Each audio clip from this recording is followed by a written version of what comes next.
So hello and welcome back to my channel that is economy Pathshala by doctor Ananya. आज हम बात करने वाले हैं about the economic current affairs for the month of June, that is 15 June to 22 June. तो बात करते हैं सबसे पहले न्यूज़ की, that is Kirti Vardhan Singh represents India at the SCO conference at Tajikistan. तो जैसे कि आप पढ़ सकते हैं कि जो एससीओ की कॉन्फ्रेंस है वो तजाकिस्तान में होने वाली है और उसको हेड करेंगे कीर्ति वर्धान सिंह। तो पहले तो जान लेते हैं एससीओ क्या है। That is Shanghai corporation organisation.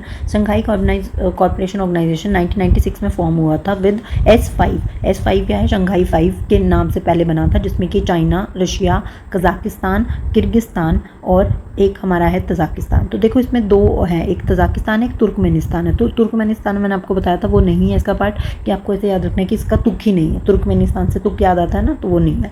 तो हमारे क्या क्या हो गए, चाइना, रशिया तो हो ही गए। उसके बाद ये तीन हमारी जो सेंट्रल एशिया की कंट्रीज़ हैं, कजाकिस्तान, किर्गिस्तान और तजाकिस्तान आती है। ठीक है। फिर 2001 में उज़्बेकिस्तान ने ज्वाइन किया। देन उसके बाद इंडिया और पाकिस्तान ने ज्वाइन किया। ठीक है, ओके। देन उसके बाद आता है ईरान ने ज्वाइन किया, और जो बिल्कुल रीसेंट है जिसने ज्वाइन किया वो है बेलारूस। तो एससीओ में अब कितने हो गए आपके मेंबर्स, काउंट कीजिए, 5 ये। ठीक है, फिर ये उज़्बेकिस्तान 6, देन 7, 8, 9, 10। ठीक है, ये 10 मेंबर्स हो गए हैं। तो टोटल अभी हमारे पास 10 मेंबर्स हैं एससीओ में। अब ये फाउंड हुआ था 2001 में, चार्टर बना 2002 में और इम्प्लीमेंट हुआ 2003 में। मेन एम क्या है, हमें सेंट्रल एशिया की सिक्योरिटी और टेररिज्म को कम करना है। 2025 में इसका चेयर किया था चाइना ने। इस बार कौन है, किर्गिस्तान है। लेकिन ये जो कॉन्फ्रेंस हो रही है ये कहाँ हो रही है, तजाकिस्तान में। तो ये भी आपको याद रखना है। ठीक है। एससीओ की एशिया कॉन्फ्रेंस हुई थी दुशानबे में, और ये सिविलाइजेशन वाली जो हुई है वो इंडिया में हो रही है, कोलकाता, इंडिया में। तो बस मेन ये थी कि एससीओ क्या है, इसके मेंबर्स कितने हैं और कहाँ पर हो रही है कॉन्फ्रेंस, वो आपको याद रखना है। लेकिन इस बार का होस्ट कौन है, किर्गिस्तान, ये भी याद रखना है। Moving on to the next news, vehicle currency. तो ये एक टर्म आया था व्हीकल करेंसी। व्हीकल करेंसी का मतलब क्या है, तो ऐसी करेंसी जो कि वाइडली यूज़ होती है फॉर इंटरनेशनल ट्रेड आप कह सकते हैं, या फाइनेंशियल ट्रांजेक्शन्स में यूज़ होती है। फॉर एग्जांपल मान लीजिए हम एक इंडियन कंपनी है, उसने उज़्बेकिस्तान से कुछ गुड्स खरीदे, तो वो पेमेंट किस में करेंगे, डॉलर्स में करेंगे। ना कि इंडियन कंपनी है तो इंडियन रुपी में करेंगे, ना ही वो उज़्बेकिस्तान की करेंसी सोम है उसमें करेंगे। तो मेनली किस में होगा, यूएस डॉलर में होगा, जिसको हम क्या कहते हैं, हम एक्सचेंज के लिए करते हैं ना, कि हम रुपी को पहले डॉलर में एक्सचेंज करेंगे और फिर डॉलर से हम वापस क्या करेंगे, वो अपना किस में कन्वर्ट करवा लेंगे, सोम में करवा लेंगे। इसी चीज़ को रोकने के लिए हम क्या कर रहे थे, डी डॉलराइजेशन भी कर रहे थे, कि डॉलर की जो इंपॉर्टेंस है, डॉलर का जो इम्पैक्ट है वो बहुत ज़्यादा डे बाय डे बढ़ रहा है। तो कौन कौन सी है व्हीकल करेंसी, व्हीकल करेंसीज हो गई हमारी यूएस डॉलर, यूरो और ब्रिटिश पाउंड स्टर्लिंग। तो ये तीन हमारी क्या है, व्हीकल करेंसी है। आपसे पूछ सकते हैं, तो याद रखिएगा इसको भी। Moving on to the next news, phase 1 of the PM Mitra textile park plan in Kalaburagi. Kalaburagi कहाँ पर है आपका, कर्नाटका में। तो एक स्कीम आई थी जो कि यूनियन बजट 2023-24 में अनाउंस हुई थी। तो उसमें पीएम मित्र नाम की एक स्कीम आई थी, जिसकी फुल फॉर्म क्या है, प्रधानमंत्री mega integrated textile reason and apparel. Apparel मतलब समझते हैं, जो कि हमारे कपड़े होते हैं, क्लोथिंग गारमेंट्स वगैरह हम जिसको बोलते हैं, वो एपरल होता है। तो PM mega integrated textile reason and apparel park. तो अब इसका मतलब क्या है, पार्क क्या घूमने फिरने वाला पार्क है, नो। तो पार्क एक ऐसी जगह होती है जहाँ पर गवर्नमेंट जो है आपको सारा इंफ्रास्ट्रक्चर प्रोवाइड करती है to set up a proper park बना सके, और प्लस जो लॉजिस्टिक कॉस्ट है वो आपकी कम है, प्राइवेट इन्वेस्टमेंट को हम अट्रैक्ट कर सकें और बहुत सारी जॉब्स क्रिएट कर सके। ये मेन होता है किसी भी टेक्सटाइल पार्क को लगाने का। ठीक है। तो अब इसमें हमारे जो बजट है, इसमें 7 पार्क्स अनाउंस हुए थे, जिसमें तमिलनाडु, पहले तो आप देखिए कैसे याद रखेंगे, जब भी कोई ऐसे स्टेट्स आते हैं जिसमें आपको स्टेट्स के नाम याद रखने हैं, तो आप ऐसे स्टार्ट कीजिए। सबसे पहले हमारे ऊपर नॉर्थ में आएंगे, क्या क्या आएगा, मैप याद है तो काफ़ी हद तक आप कर सकते हैं। सबसे पहले गुजरात, देन एमपी, यूपी और महाराष्ट्र, ये 4 हो गए। देन उसके बाद हमारे आ गए तेलंगाना, देन आ जाएगा तमिलनाडु एंड कर्नाटका। तो इस तरीके से आप याद रख लेंगे। 4 हमारे ऊपर नॉर्थ के हो गए, बाकी 3 हमारे नीचे के साउथ के हो गए। ठीक है, इस तरीके से आप याद रख लीजिएगा। अब क्वेश्चन आता है इसमें से, क्या हमने पहले भी एक बार न्यूज़ में पढ़ा था पीएम मित्र पार्क, तो हमने तब पढ़ा था जब मई 2026 में वरंगल तेलंगाना में ऑलरेडी एक पार्क को ऑपरेशन कर दिया गया ऑपरेशन, और धर एमपी का भी चल रहा है। तो ये धर एमपी और ये वाला कालाबुरागी वाला, ये तीसरा हो जाएगा जब हमारा आएगा। ये कैसी इन्वेस्टमेंट है, एक ब्राउन फील्ड इन्वेस्टमेंट है। ब्राउन फील्ड का मतलब समझते हैं, एक होती है ग्रीन फील्ड इन्वेस्टमेंट, एक होती है brown field investment. Green field investment होती है कि बिल्कुल नए फ्रॉम स्क्रैच हुई है, स्टार्टिंग समथिंग। और ब्राउन फील्ड क्या होता है, ऑलरेडी चीज़ें सेटअप है, बस उसमें हमें क्या करने हैं, अपग्रेडेशंस करने हैं। ठीक है, तो वो होगी ब्राउन फील्ड इन्वेस्टमेंट, यानी चीज़ें ऑलरेडी बनी हुई है, उसको हमें और बेटर और अपग्रेड करना है। स्टेट गवर्नमेंट इसके लिए क्या करती है, लैंड प्रोवाइड करती है। Okay, Moving on to the next news, PM सुरक्षित मातृत्व अभियान recently completed 10 years of implementation in India. अब इसका क्या मतलब है, देखिए ये एक स्कीम है प्रधानमंत्री सुरक्षित मातृत्व अभियान, जो कि अगर मैंने आपको नोट्स भेजे थे जिन जिन के एग्जाम्स थे ना, तो मैंने उसके लिए नोट्स भेजे थे NFHS 6 का, यानी नेशनल फैमिली हेल्थ सर्वे। ये मैं आपको पढ़ाऊंगी भी, 6 का मैंने डाटा भेजा था, तो उसके अंदर ये स्कीम मेंशन की हुई थी, तो ये बहुत इंपॉर्टेंट बन जाती है उससे भी। तो ये है क्या, बेसिकली ये एक फ्लैगशिप स्कीम है। फ्लैगशिप स्कीम समझते हैं, किसी भी मिनिस्ट्री की कुछ इंपॉर्टेंट स्कीम्स होती हैं जिसके वजह से वो जो मिनिस्ट्री है वो जानी जाती है। जैसे मान लीजिए ये कौन सी मिनिस्ट्री में आता है, ministry of health and family welfare और वुमेन एंड चाइल्ड, दोनों मिनिस्ट्रीज में आता है। तो उनकी फ्लैगशिप स्कीम है, एक इंपॉर्टेंट स्कीम है, और इसका काम क्या है, बेसिकली मैटरनल हेल्थ केयर के ऊपर फोकस करता है। मैटरनल हेल्थ केयर, मैटरनल क्या होता है, माँ से रिलेटेड जो भी हेल्थ, उनको जो भी हेल्थ केयर प्रोवाइड करनी है उससे रिलेटेड। तो देखो नाम से समझ में आ रहा है, पीएम सुरक्षित मातृत्व यानी माताओं से रिलेटेड अभियान, ठीक है। मैटरनल मोर्टेलिटी रेट, अब इसमें क्या बताया है कि इंडिया ने काफ़ी अच्छा, मतलब यू कैन से काफ़ी रिडक्शन देखा है किसमें, maternal mortality rate. Maternal mortality rate क्या होता है कि कितनी माएँ मर जाती हैं before the birth of their child, तो वो हमने 287 पर लाख लाइव बर्थ्स ले आए हैं, जो कि काफ़ी अच्छा है। हमने ग्लोबल एवरेज को भी पार कर दिया है, मतलब बहुत कम कर दिया इस नंबर्स को। ये लॉन्च हुई थी स्कीम 9 जून 2016 को। इसमें 7.5 करोड़ वुमेन्स को कवर किया जा रहा है। इसमें 25 जो भी critical you can say parameters हैं, उस पर जो फीमेल्स हैं उनको चेक किया जाएगा, ठीक है। और इसमें कौन कौन सी वुमेन्स कवर हैं, जो 13 to 27 वीक्स प्रेग्नेंट मदर्स होती हैं उनको कवर किया जाएगा, राइट, ओके। अब एक क्वेश्चन आता है कि ये मैंने जैसे आपको बताया कि डील कर रहा है किससे, माँ की हेल्थ से रिलेटेड। तो इसमें क्या होता है, एक टर्म आता है ANC क्या है, दैट इज़ आपका क्वालिटी एंटी नेटल केयर, ठीक है, एंटीनेटल केयर, यानी कि जब एक फीमेल जो है वो कंसीव करती है और जब तक वो बच्चे को डिलीवर नहीं कर देती, उस टाइम पीरियड में जो भी उसकी हेल्थ केयर करने की ज़रूरत है, जो भी उसकी देखभाल करने की जो भी चीज़ों के रिलेटेड है, वो ANC के अंडर आता है, ठीक है। तो इन सब चीज़ों पे फोकस करता है, यानी basically is that WPI rises to 9.68% in मई। तो देखिए क्या हुआ है, होलसेल प्राइस इंडेक्स, मैं अभी आपको समझाती हूँ क्या होता है। इसका डाटा रिलीज़ हुआ है और ये पहला डाटा है based on the new base year, that is 2022-23, और मई में ये जो डाटा है ये 9.68% हो गया है, जबकि अप्रैल में 8.26% महंगाई थी। ये इसलिए हुआ है क्योंकि आपको पता है ग्लोबल एनर्जी कॉस्ट बढ़ गई है, यानी क्रूड ऑयल और पेट्रोलियम के प्राइसेस बढ़ गए हैं। तो अभी WPI होता क्या है, होलसेल प्राइस इंडेक्स। तो आपको पता है कि महंगाई को मापने के दो तरीके होते हैं, ठीक है। इन्फ्लेशन को हम दो तरीके से मेजर कर सकते हैं, एक है WPI, एक है हमारा CPI क्या है, कंज्यूमर प्राइस इंडेक्स, जिसमें हम रिटेल लेवल पर इन्फ्लेशन की बात करते हैं, आप मैं जो हम गुड्स एंड सर्विसेज खरीदते हैं उसके बारे में बात करते हैं, जबकि WPI जो है वो होलसेल लेवल की बात करता है, राइट। तो जैसे कि मैं आपको दिखा भी देती हूँ, तो देखिए CPI क्या होता है, कंज्यूमर प्राइस इंडेक्स, WPI होता है होलसेल प्राइस लेवल इंडेक्स। ये प्राइस में जो भी चेंजेस आ रहे हैं रिटेल लेवल पे, यानी आप मैं जो भी हम सामान खरीद रहे हैं उसमें जो चेंजेस आ रहे हैं उसको देखता है। ये होलसेल लेवल की बात करता है, ये कंजप्शन की बात करता है और ये प्रोडक्शन की बात करता है। इसमें गुड्स एंड सर्विसेज आते हैं, इसमें सिर्फ गुड्स आते हैं। यही एक लिमिटेशन था कि गुड्स सिर्फ हम गुड्स को कंसिडर कर रहे थे, सर्विसेज को कंसिडर नहीं कर रहे थे, दैट्स वाई हमने स्विच किया CPI पे, ठीक है। हाई वेटेज है फूड की, यहाँ पे बहुत कम है। इसको रिलीज करता है NSO, that is ministry of statistical and program implementation, और इसका है office of economic adviser, that is DPIIT under the ministry of commerce and industry. तो बेस ईयर 24 और 2022-23। तो देखिए इसका कैलेंडर ईयर है, इसका फाइनेंशियल ईयर है, ये भी आपको याद रखना है। फाइनेंशियल ईयर मतलब कि 1 अप्रैल 2022 से लेकर 31 मार्च तक है, और ये जनवरी टू दिसंबर 2024 है, ठीक है। इसको NSO पब्लिश करता है, इसको DPIIT, that is department of promotion of industry and internal trade, ठीक है।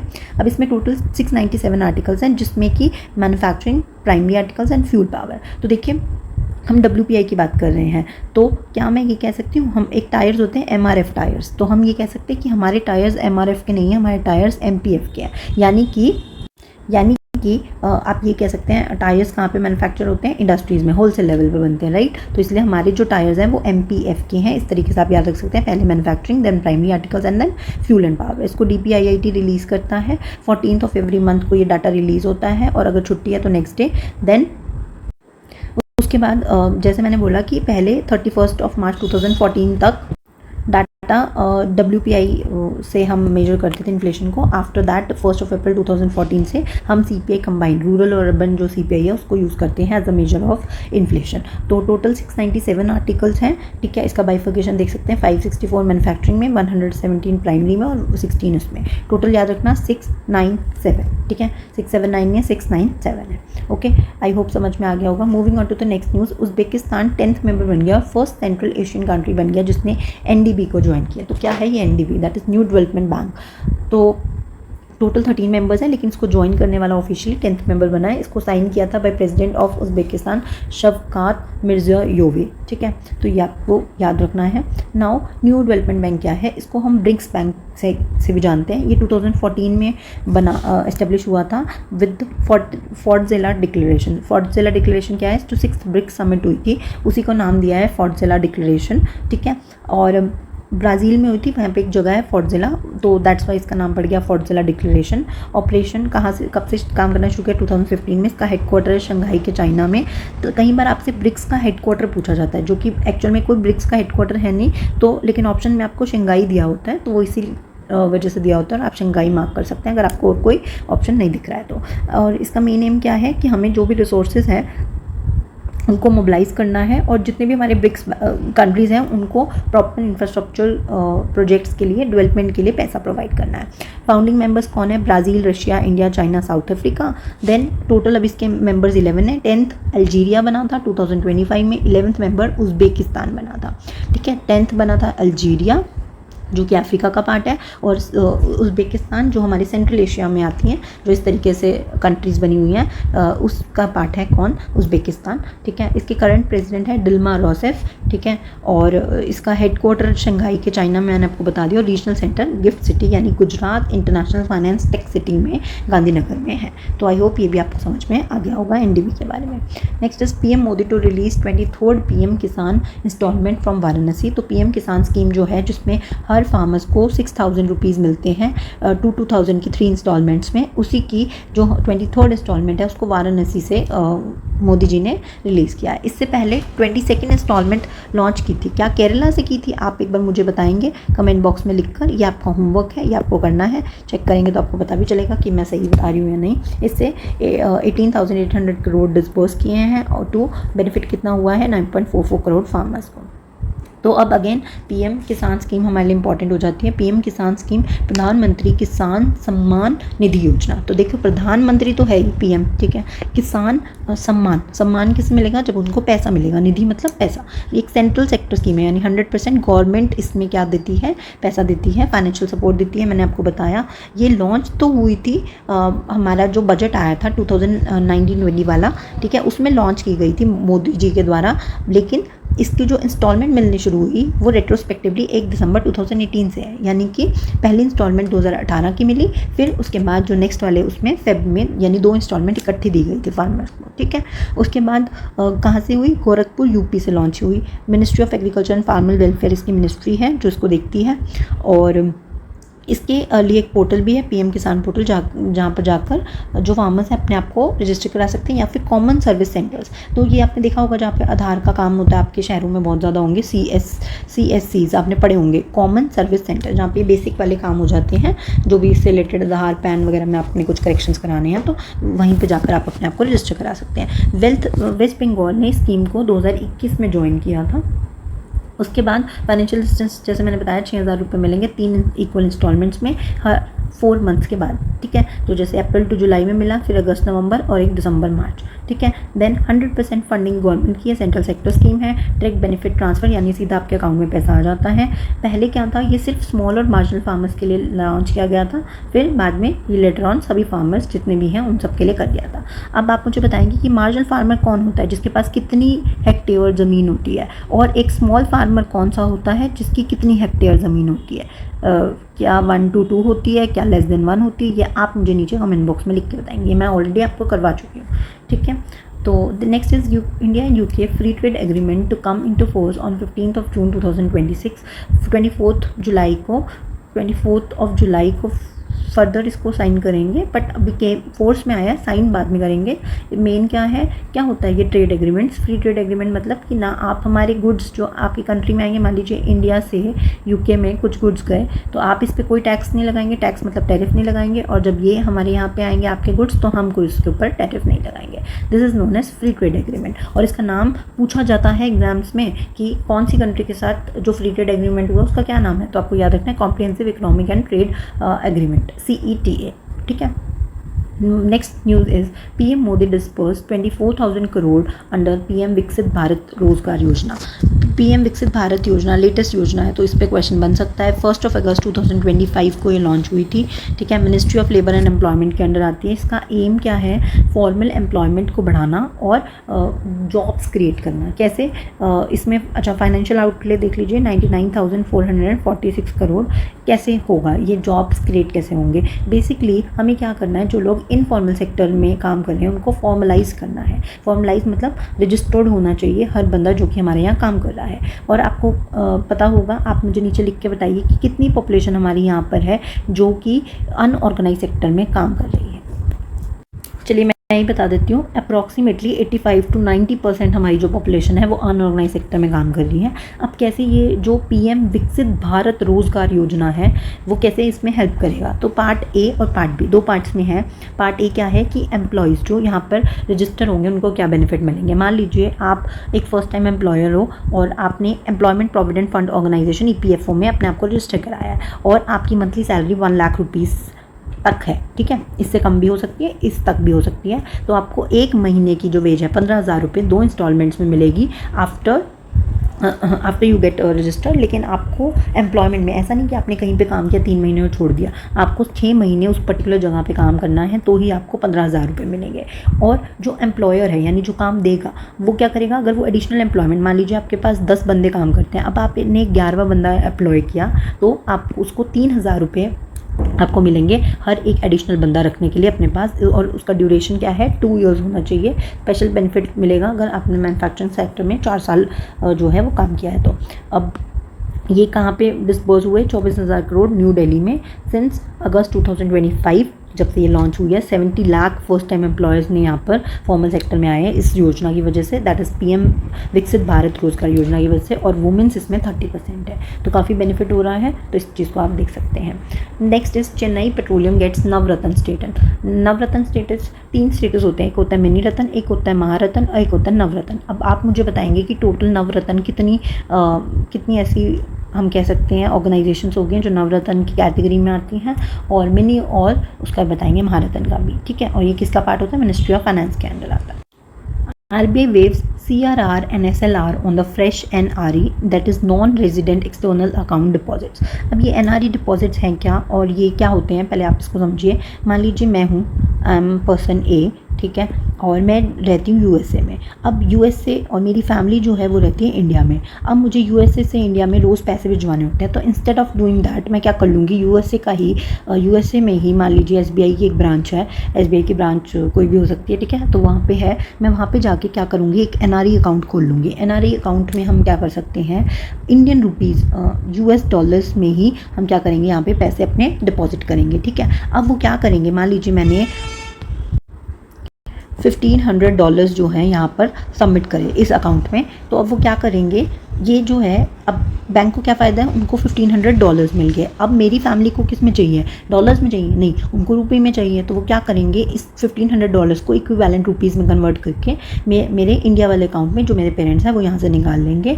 और बैंक्स को क्या फ़ायदा हो गया, उनको डॉलर मिल गया। डॉलर वो क्या करेंगे, RBI को देंगे, उसके बदले में उनको जो है वो क्या मिल जाएंगे, मतलब डॉलर्स दे के वो पैसे मिल जाएंगे उनको। अब इससे बैंक्स को क्या फ़ायदा है और RBI को क्या फ़ायदा है, RBI के पास बैठे बिठाए उनको क्या मिल जाती है, फॉरेन करेंसी यानी डॉलर्स मिल जाते हैं, ठीक है। और बैंक्स अपनी जो भी थोड़ी बहुत फीस वगैरह कट करके वो जो है बाकी अमाउंट जो है उनको मिल जाता है। तो इस तरीके से काम करता है। तो अब RBI ने क्या करा है, CRR और SLR। CRR क्या होता है, कैश रिजर्व रेशियो। SLR क्या होता है, स्टैट्यूटरी लिक्विडिटी रेशियो, यानी कि कुछ पोर्शन अपने डिपॉजिट्स का, टोटल डिपॉजिट्स का बैंक्स को अपने पास रखना होता है, है और जो SLR जो CRR होता है उसका, यानी जो टोटल डिपॉजिट है उसका कुछ परसेंटेज बैंक्स को किसके पास रखना होता है, वो उनको रखना होता है RBI के पास। तो ये हो गया SLR मतलब सेल्फ और CRR मतलब RBI के पास रखना होता है। तो ये दोनों ही जो इन NRE डिपॉजिट्स पे जो भी अमाउंट इकट्ठा हो रहा है इसमें से उन्होंने कहा है कि ना ही आपको CRR रखना है, ना ही आपको RBI के पास कोई पैसा रखना है, ना ही आप उसमें से आपको अपने पास कोई पैसा रखना है। तो ये ही न्यूज़ थी, इसको आप पढ़ सकते हैं। तो विद दिस हमारी टोटल न्यूज़ जो है आज की ख़त्म होती हैं। और अगर आपको इस जो भी मैंने आपको पढ़ाया है उसकी PDF चाहिए तो आप मेरा टेलीग्राम चैनल ज्वाइन कर सकते हैं, that is economic Pathshala by doctor Ananya. Till then thank you and bye bye. अगर आपको कोई भी डाउट है, कोई भी क्वेरी है तो आप नीचे कमेंट बॉक्स में लिख सकते हैं। Okay then bye bye.